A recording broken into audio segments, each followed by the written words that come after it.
Sir, Oh, may testing tayo bukas, 28 days ng retaining wall. okay. Sir, may tanong ako. Ano yun? Sir, paano kung dun sa tatlong sample may bumagsak na isa? Ano yung magiging acceptance criteria natin, sir, sa ganong sitwasyon? Okay. Mapo ka. Okay, sir. Okay. Teka, bago yun, ilang PSI ba yung retaining wall natin? 5,000, sir. 5,000 PSI. Okay. May sinabi yung code, no, regarding dyan. Okay. Okay. May dalawang criteria kang dapat isatisfy.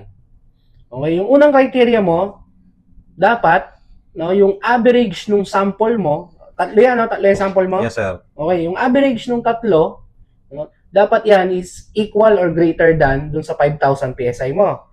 Okay, sir. Okay?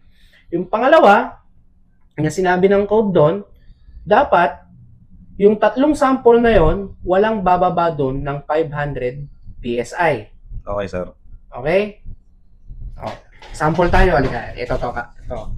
I-calculate ko. Okay?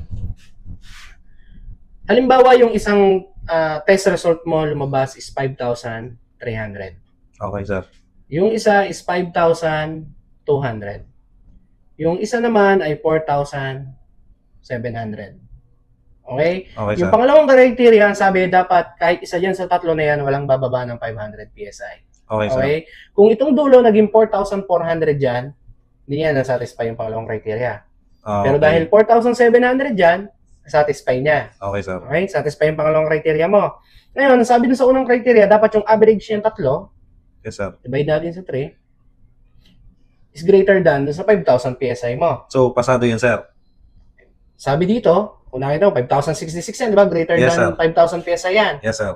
Di pasado yan. Okay, sir. Okay? Okay, sir. Ngayon, bukas, ang gawin mo, kung nga absent, bantayan mo yung test result, no? Pag-usapan Okay, natin sir. yan bukas, okay? Okay, sir. Thank you, sir. Okay. Sige.